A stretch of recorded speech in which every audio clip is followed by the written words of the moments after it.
사순절 5번째 주일날 여러분과 같이 나눌 말씀입니다.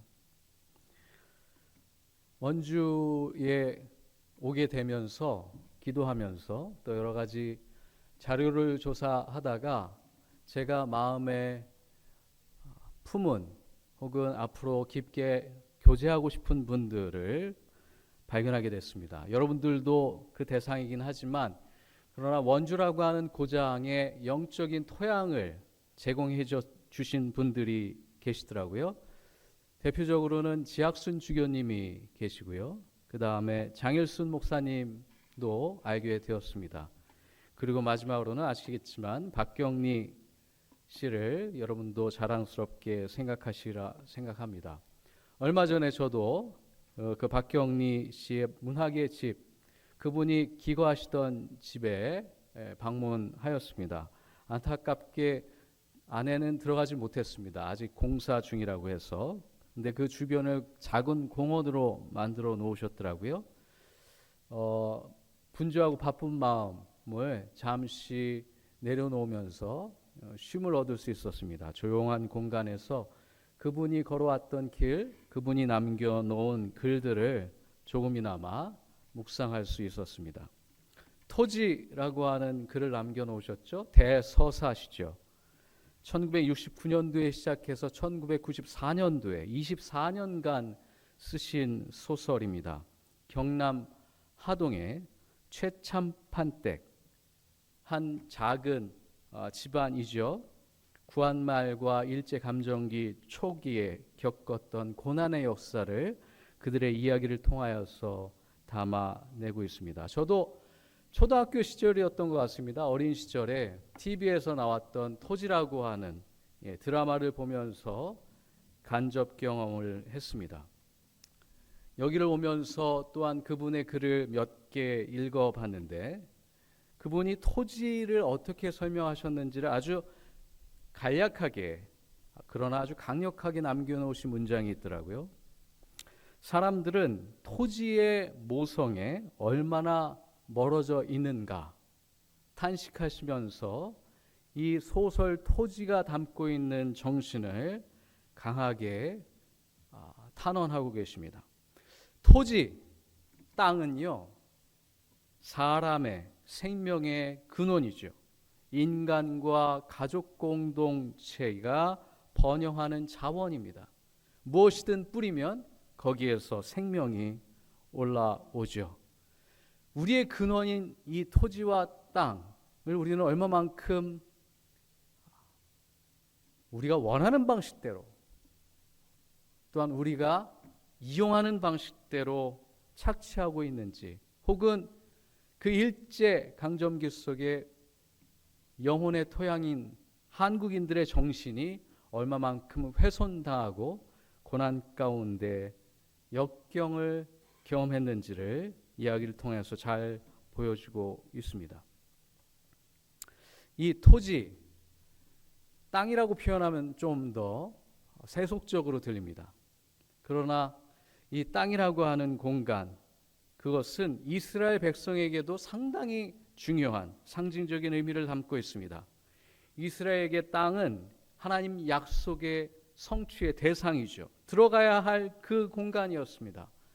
가나안은 젖과 꿀이 흐르는 약속된 땅이었습니다.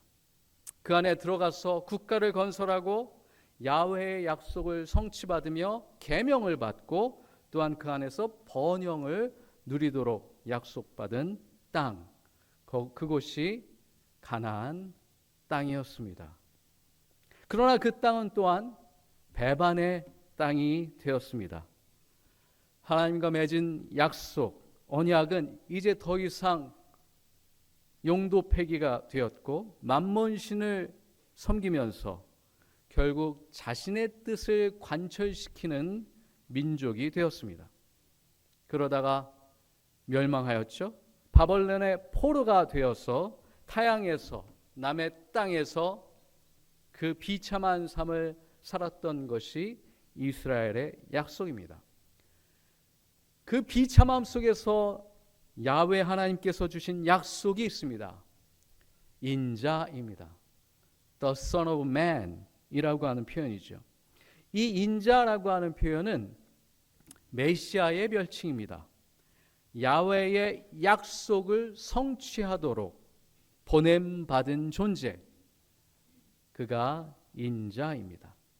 인자를 보내어서 너희를 해방하고 너희는 나의 백성이 되고 나는 너희의 하나님이 되리라 라고 하는 예레미야 31장의 약속을 성취하는 존재, 그것이 인자입니다. 그는 예루살렘이라고 하는 공간을 복귀하도록 안내할 것이며 이스라엘을 회복시킬 존재였습니다.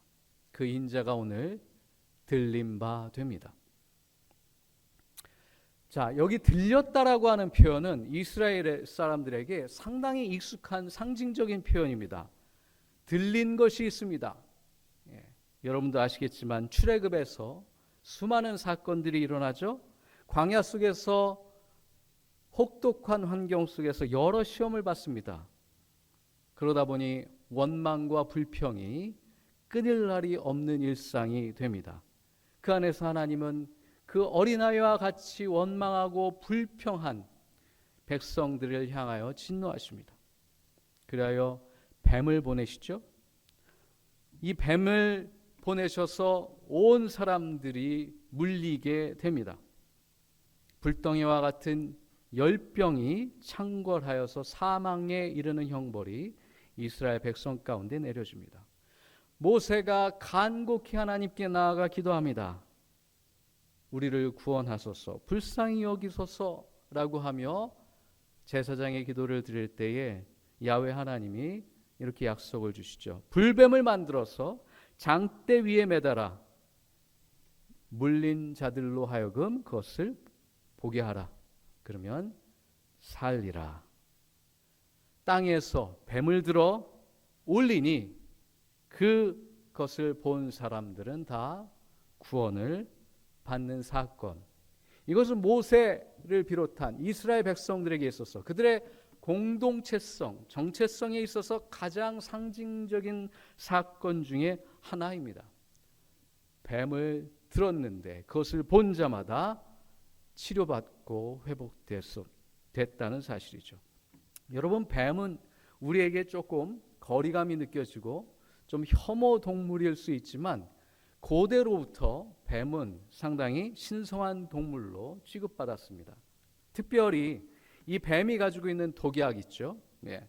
이것이 해독제 역할을 해왔기 때문에 고대로부터 치료의 상징이었고 그리스 로마 신화로부터 해서 여러 이야기에 많이 등장합니다. 특별히 의료기관, 우리 의과대학이 소속되어 있는 의료기관을 상징하는 여러 문구에도 뱀과 지팡이가 그려져 있죠. 대표적으로는 유엔사나 WHO의 상징에도 뱀과 지팡이가 그려져 있습니다. 그리스 신화로부터 기록됐다고 기인한다고 하지만 우리는 그 모습을 보며 이 사건, 노뱀이 들려지는 그 사건을 우리는 떠올릴 수 있습니다. 우리가 읽고 있는 이 요한복음의 신학에 보면 우리의 상식 밖에 전제가 깔려져 있습니다. 그것은 무엇이냐? 십자가는 치욕의 사건이 아닙니다. 십자가의 죽음과 고난과 고통은 영광의 사건이라는 거예요. 놀랍죠? 요한복음은 처음부터 끝까지 예수 그리스도의 죽음을 암시하며 계속 얘기합니다.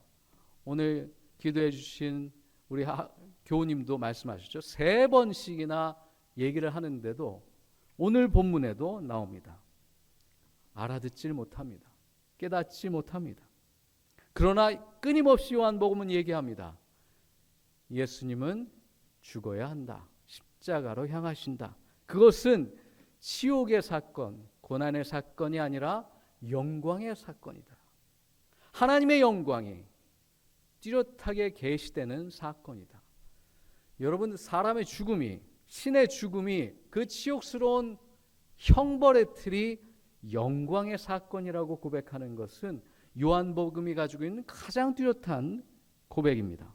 왜 그것은 영광의 사건인가? 첫 번째는 언약의 성취죠. 수천 년 동안 내려왔던 야훼 하나님의 약속이 드디어 전 인류 가운데 성취되는 사건입니다. 또한 둘째, 그것은 하나님의 자기 희생의 증거입니다. 인간을 사랑하시겠다고 하는 그 약속, 자기 희생을 통하여서 뚜렷하게 증거 삼으셨습니다. 또한 세 번째, 십자가가 영광의 사건이고 증거인 이유는 부활을 위한 필수 조건이기 때문입니다. 부활이라고 하는 사건이 우리 가운데 선물로 주어지기 위하여서 반드시 거쳐야 되는 하나님의 고난의 시간입니다.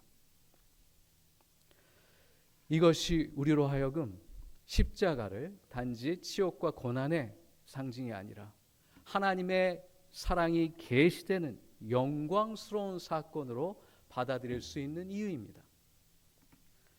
이 영광의 사건에 이르기 위하여서 인간이 거쳐야 되는 영적인 역동이 있습니다. 2000년 동안 기독교의 수많은 영성가들과 신앙인들, 우리의 신앙 선배들은 이 영적인 역동을 거쳐왔는데 두 가지 방향으로 이 영적인 역동은 발전해 왔습니다. 첫 번째는 올라가는 영적인 역동입니다. 우리가 땅에 살면서 하늘을 바라보며 살아갑니다. 올라가야 하나님을 만납니다. 그죠? 대표적인 상징이 야곱의 사다리입니다. 올라가야 거기서 하나님의 거룩한 임재를 만나고 사람이 변하기 시작합니다. 그것과 반대로 내려가는 역동이 있습니다. 내려가서 땅 아래 꺼져야, 바닥을 쳐야 비로소 영혼이 다시금 소생하는 이야기, 그 서사가 있습니다. 대표적인 게 뭐죠? 요나의 이야기 기억하십니까? 요나의 내러티브는 위에서 계속 아래로 떨어집니다. 처음에는 뱃바닥에 떨어지고, 그 다음에 물 아래로 떨어지고, 그 다음에 물고기 아래로, 물고기 뱃속으로 계속 내려가는 하강 곡선을 그립니다. 대표적인 이야기죠. 그러나 그 내려가야 변화되는 이야기, 그 서사의 최정점에는 십자가가 있습니다. 예수님은 내려가고 계십니다. 올라가시는 게 아니라 지금 이 사순절 기간 동안 우리로 하여금 내려가도록 초대하고 계십니다. 우리가 예배 때마다 사도신경을 같이 고백하고 있습니다. 그런데 이상하게도 한국어 버전에는 없는, 전 세계인이 고백하는 사도신경 안에는 한국어 버전에 없는 단 하나의 센텐스, 문장이 있습니다. 그게 뭐냐? He descended to hell. 그는 지옥에 내려가셨다라고 고백합니다. 그리고 3일째에 부활하셨다라고 얘기하죠. 이게 왜 빠졌는지는 나중에 다시 설명드리겠습니다. 어쨌든 사도신경 안에도 이미 예수 그리스도는 지옥에 내려가셨다. 죽음을 통하여서 그 바닥을 치셨다라고 얘기하십니다. 그 내려가고 계신 예수님께서 오늘 본문 가운데 말씀하고 계십니다. 27절에 지금 내 마음이 괴로우니 무슨 말을 할까? 이 때를 벗어나게 해주십시오 하고 기도해야 할까? 여러분, 괴로워하는 예수님을 만나고 계십니까? 고통, 죽음의 순간을 벗어나지 못하여 어쩔 수 없이 맞이해야 되는 그 고뇌하는 그 영혼 그 이상의 어두운 밤을 만나고 계신 예수님을 지금 만나고 계십니까? 그래서 이 교회력은 이때에 우리로 하여금 늘 금식으로 초대했습니다. 여러분 금식하고 계신지, 아니면 음식의 금식이 아니라 디지털 금식도 좋습니다. 여러 가지 금식이 필요합니다. 우리의 욕망, 우리가 일상 속에 당연히 생각되어지는 것들에 대한 소중한 가치를 깨닫도록 안내하는 것, 그것이 금식이 주는 영적인 의미입니다.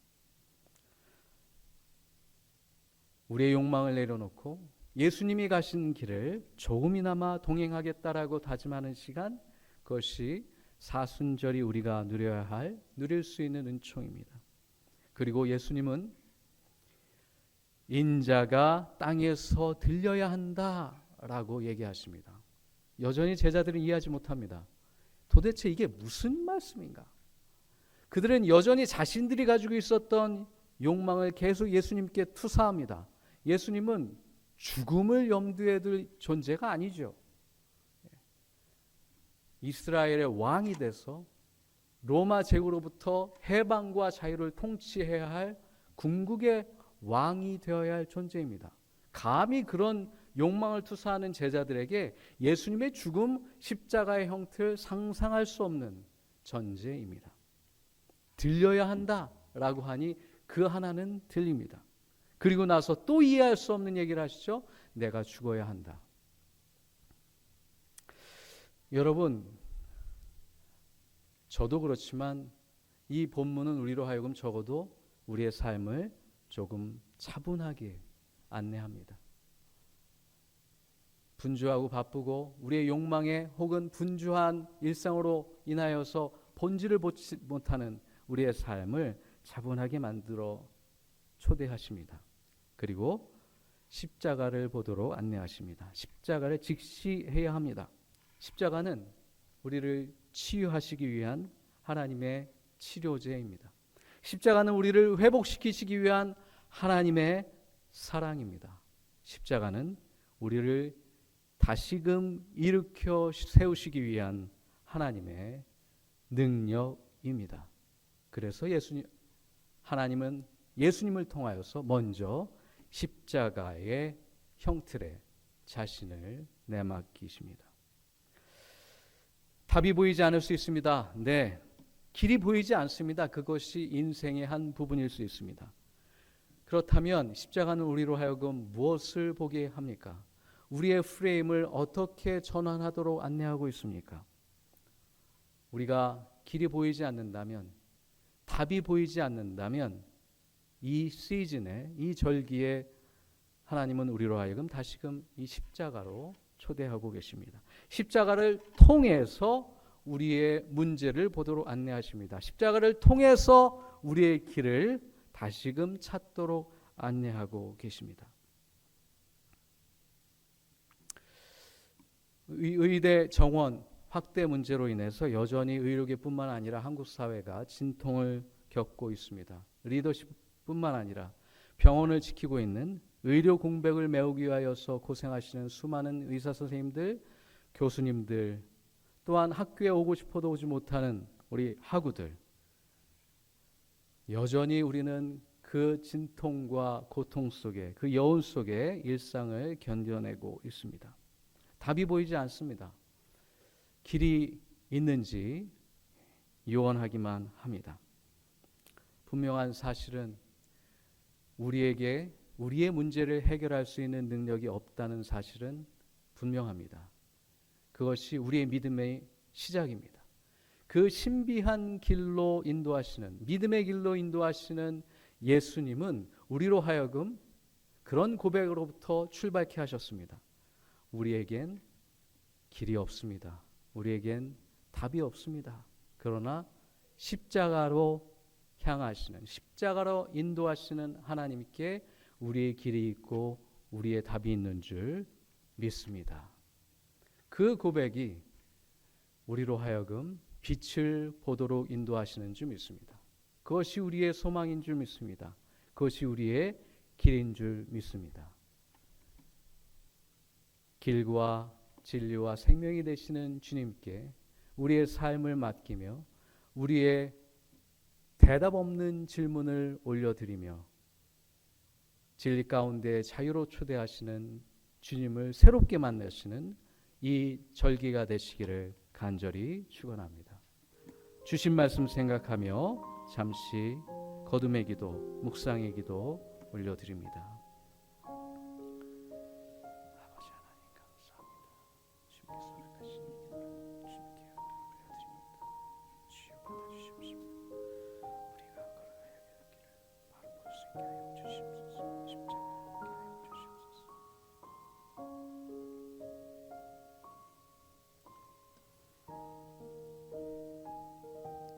사랑의 주님, 이제는 들을 수 있는 길을 허락하시니 감사합니다. 당신께서 땅에서 들려야 한다는 그 소리를 이해하게 하시니 감사합니다. 주여, 이제는 그 길로 향하시는 당신을 따라갈 수 있는 믿음과 용기를 허락하여 주옵소서. 빛이 보이지 않고 길이 보이지 않는 우리의 삶 가운데 십자가를 통하여 빛을 볼 수 있도록, 길을 발견할 수 있도록 축복하여 주옵소서. 예수님의 이름으로 기도드립니다. 아멘.